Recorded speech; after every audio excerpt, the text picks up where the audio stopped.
Dana Hills.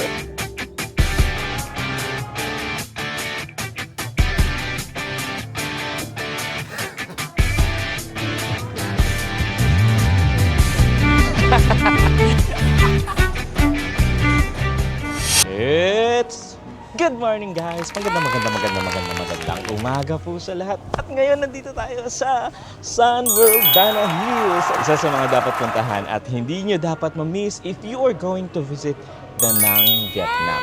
Kasi ito lang naman ang pinakamalaking attraction dito sa Da Nang, Vietnam. Apart from that, nandito tayo ngayon sa Hoi An Cable Car Station wherein sila ang nag-hold ng Guinness World of Record na may pinakamahabang cable car. It will just take you from here going to the top of the mountain, roughly estimate 25 minutes or above just to be at the top of the mountain. It's around 8 a.m. and naka-open pa lang. Sana samahan nyo ako at sana mag-enjoy tayong lahat for visiting Sun World Dana Hills, Da Nang, Vietnam! Woo! OAC.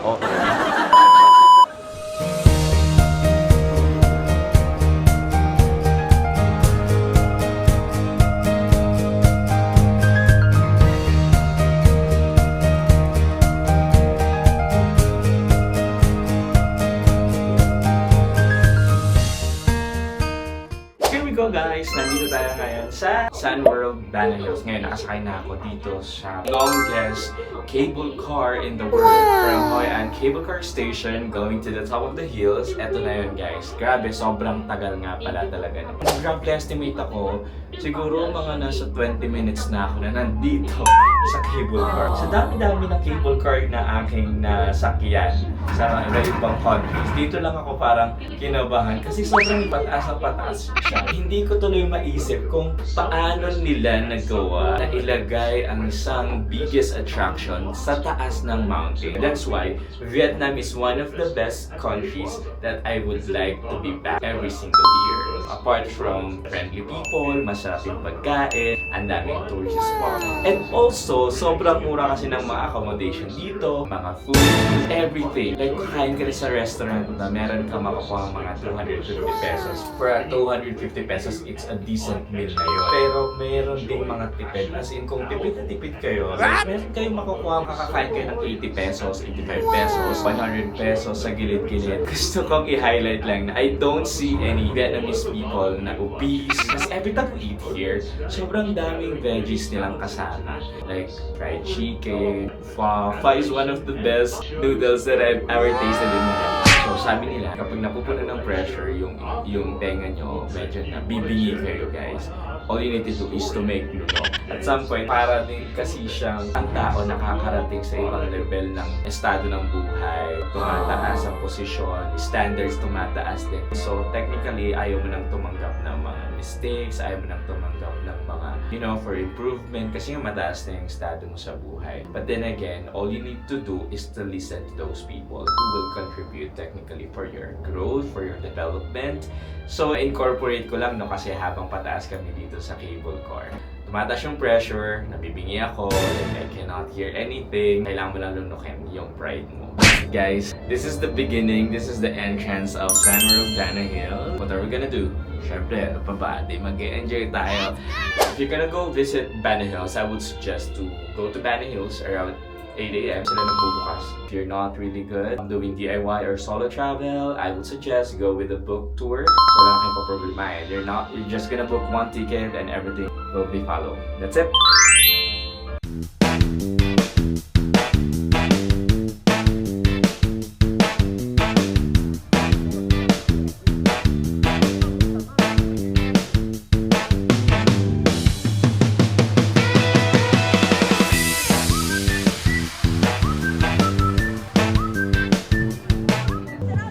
So guys, so we are back at ngayon nandito tayo sa French Village dito sa may part ng Bana Hills here in Da Nang, Vietnam.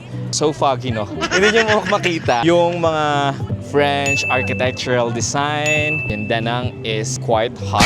imagine if you go here on top of Bana Hills, grabe, malamig siya. Kasi kanina umulan guys, ng mga very slight lang. I wanna show the world kung gaano kaganda ang Bana Hills. One of the best spots here is supposed to be the French Village. Sobrang unpredictable ng weather here. So I was trying to check the weather earlier kanina kung uulan nga ba, and then umulan nga. So as expected naman, it's like 80% it's going to be raining, but thank God.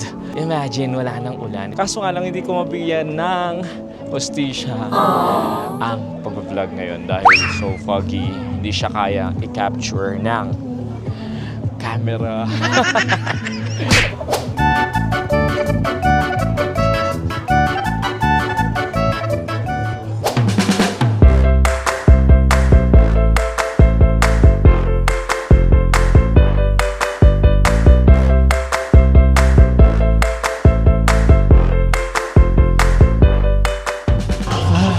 Grabe, laki pala talaga ng Bana Hills. One of my realizations nung napunta ako dito, first time ko lang actually mag-Bana Hills. Pero sobrang saya pala. I never imagined na makakarating ako dito sa Bana Hills, especially dito sa may French Village. Sobrang ganda. Para akong dinala sa Europe ng budget lang. Yun na naman ang importante eh. The reason why I wanted to visit Vietnam is because iba-ibang vibes yung ino-offer ni Vietnam eh. May Europe, may French, in a budget-friendly lang siya. Ngayon ko na-realize na Vietnam is really an underrated country na hindi masyadong binivisit. Pero once you visited Vietnam, guys, you would definitely love to visit Vietnam again and again.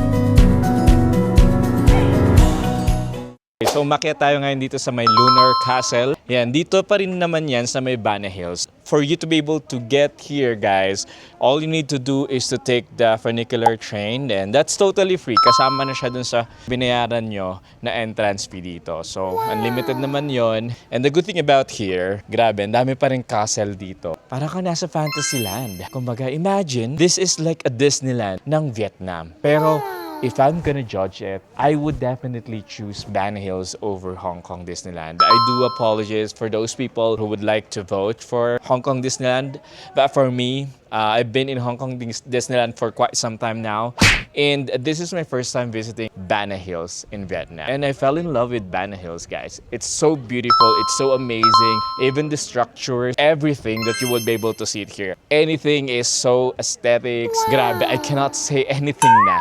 I would definitely ask people, I would definitely encourage you guys to visit Bana Hills. This is really a must to visit. Apart from that, guys, syempre, maraming mga affordable food lang din naman dito. May mga attractions dito and activities na hindi kasama sa binayaran nyo. Let's say, sasakay kayo na Alpine Coaster. Though it's cheaper, it's quite cheap lang naman siya. It's around 150 pesos if you're gonna book it on Agoda. Or if you want to buy here, it's around 170 to 180 pesos. Ganun lang siya kamura. Yung food pala na kinain ko kanina, it's like 100 plus lang siya. Imagine, nandito na tayo sa tourist spot ha. Kumain ako dun sa may Loteria and I had the beef rice and also yung orange juice nila. Pinaka-difference talaga ng Disneyland is here, Bana Hills is sobrang affordable compared to Disneyland. Ang daming castle dito, guys. Even the view. Also, this is Bana Hills. Sobrang lamig. Hindi sobrang lamig. Parang hindi ka maiinitan dito sa mag-enjoy ka maglakad-lakad, go to one attraction to different attraction. Oo nga pala, guys, I would like to remind everyone na if you really want to get a flight ticket na sobrang mura lang, kasi ang flight ticket na nakuha ko dito, guys, is around 3,900 pesos. That's round trip na siya. During piso sale yan ni Sebpak. May mga cons din naman and there are pros naman of booking an early ticket. May mga pros nito. Well, technically, makakatipid ka sa flight. Tapos, you would be able to plan ahead of time. Wow. Second naman, so instead of you buying or bibili ka ng ticket na mahal, why not spend it to your hotel? So, you know, guys, sa may center ng Danang, we have this being called Central Hotel in Da Nang, which is around 600 pesos per night. Wow. That's for 2 packs. Imagine, nasa city center ka na and you're just gonna be paying 600 pesos. Diba? That's totally insane. I cannot imagine. It's really affordable, guys. If you're planning to look for a better hotel, well, technically, you would definitely get like a 5-star hotel in a cheaper price over other countries. Kasi sobrang affordable lang talaga, guys. You won't definitely regret it, like visiting Vietnam. This country should be like one of the best countries that you're gonna be visiting. Apart from that, it's cheap, it's affordable. Everything is so affordable here. If you don't have any ideas yet on how much are you gonna be spending here, no worries, I would definitely help you out with that. Grabe ang ganda dito. Sobrang ganda, guys. I cannot imagine, sobrang ganda dito. Take a look. Ooh, diba? I fell in love with Vietnam. I love you, Vietnam. Ciao.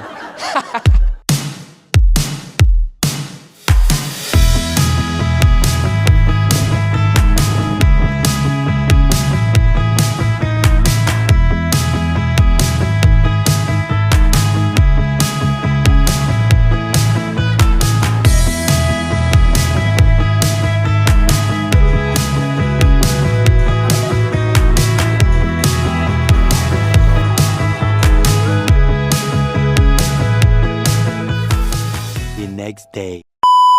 Hi guys, so it's another day here in Da Nang, Vietnam. My itinerary for today is going to be Marble Mountain. Ngayon, from Val Solel Hotel, nag-grab lang ako papunta dito sa Marble Mountain. Parang it will just give me mga 10 minutes ride. So dito, pwede kang magpababa sa Gate A, Gate B, and nagpababa ako sa Gate A. You have two options pala. If you want to go to the top of the mountain, you have to mag-take ng stairs, and also meron ka ring option na mag-take ng elevator. According to the lady in front, it's going to be the same price lang naman siya, same entrance fee. So ang gagawin ko, since medyo 11 AM na, medyo tirik na yung araw, I will just go and take the elevator going to the top, and then pagpababa yan, mag-stairs na lang ako.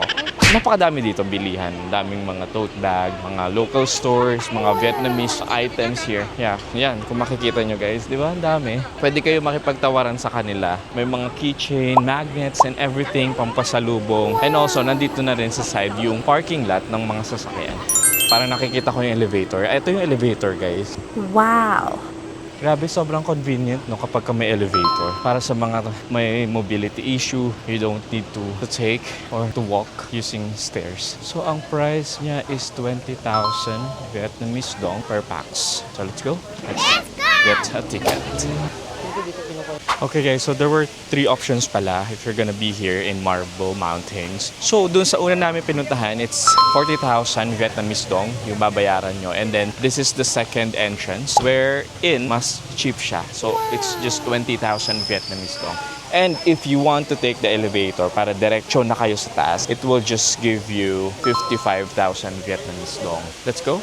Let's just pay for the 55,000 Vietnamese dong. So that pagpataas tayo and then pagpababa na lang, daan na lang tayo ng stairs. Diba? I'll be right back, guys.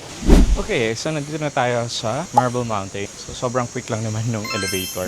Okay guys, so nandito na tayo ngayon sa top ng Marble Mountain. So makikita nyo naman, nandito yung one of the biggest Buddha. Wherein, alam nyo naman, dito sa Vietnam guys, sobrang laganap ng Buddhist, or most of the people in Vietnam are Buddhist. Ngayon, this site is actually parang church nila or sambahan nila dito. So you have to be respectful guys if you're gonna be here. Kasi sobrang daming mga temples dito.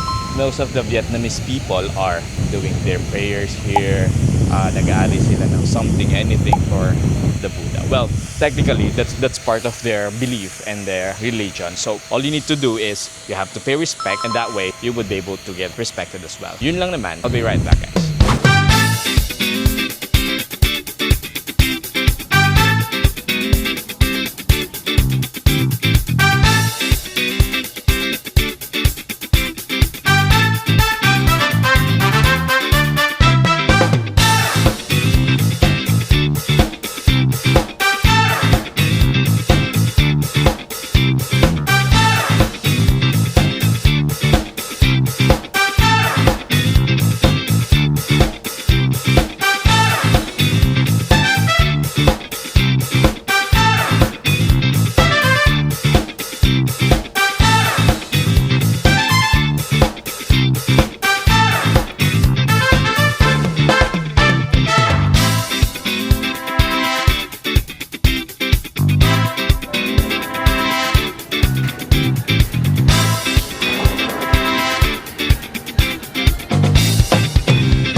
sa Vietnam. Ay, ang pangit ng buhok ko.